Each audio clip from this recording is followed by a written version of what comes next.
Kelly Lavengood. I've been in real estate for 14 years and I live in Butler, Tarkington.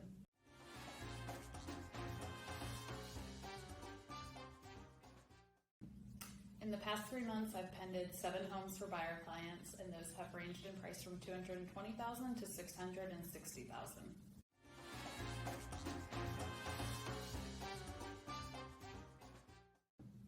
On average, I've written 1 to 2 offers for my buyer clients. 3 of the 7 I wrote 2 offers for, and the others were 1 offer.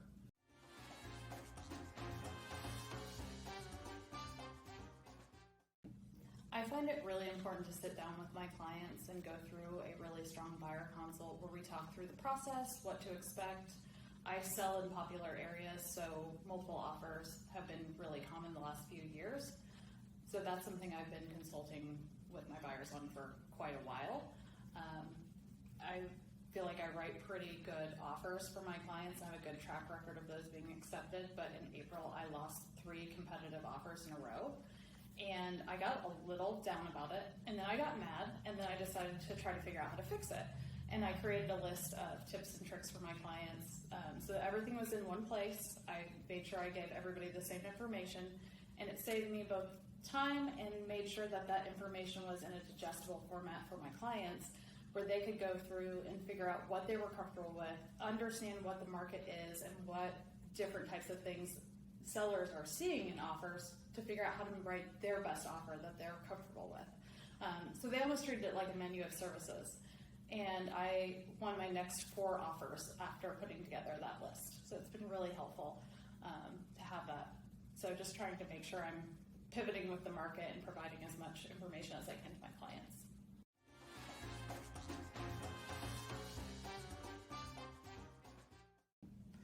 I try to set pretty clear expectations with my clients up front, and I don't feel that too many of them have had to make huge shifts from the start to the end of their process, with the exceptions of buyers who started last year or some who even started the year before. So my move-up buyers, the market has changed a lot since they first started looking. So a lot of those buyers have increased their price range, but that is also partially because they can now expect more money for the house they're selling.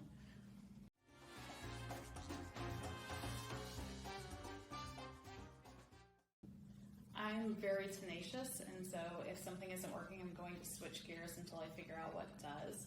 I started my real estate career at the beginning of the Great Recession, so learning how to pivot and continuing to do that is really important to me. I dislike the phrase work smarter, not harder, because I think it's really important to do both.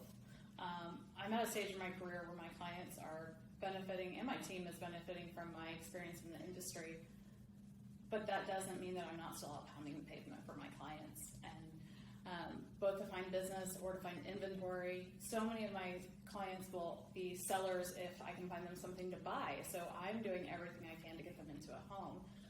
So searching for inventory wherever I can find it, and that may be for sale by owners or expireds or through the grapevine from a friend or a neighbor through social media, and trying to get my clients in early to see homes. I have a client who was moving back from out of the country, and I would go video houses for them, but I also had 2 other clients who were looking for a very similar thing, so I would send all of them the videos and streamline my process so that everybody got more information about the house, and I wasn't trying to work so much around the single showing at a time rules that so many agents had in place. So that was really helpful to kind of get that information in front of clients. I've had a couple of clients who found their homes or I found their homes off market.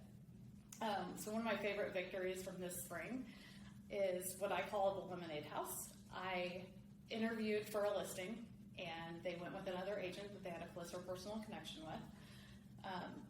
And I knew walking through the house that I had a buyer who was a really good fit. But I never brought that up to the sellers because I want that time being with the seller to be about them and about their home. And it's not necessarily in their best interest to sell off market to my buyer. But once I knew I wasn't getting the listing, I let them know I had a buyer who might be a fit, asked for the agent's name, reached out to their agent that they were going to list with, and asked if I could get my client in early. Got them in early. It was a great fit. The sellers got a great buyer for their house, super simple, and I got to make lemonade from lemons.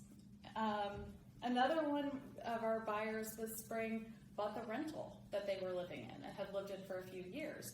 They knew they wanted to buy a home and they didn't want to get into this crazy market, and it just worked out really well for them to buy what they were living in instead of having to go out and compete. And the bonus was they didn't have to move. So just trying to work hard to figure out what I can do, being creative, working smart, working hard, and getting the best results for my clients.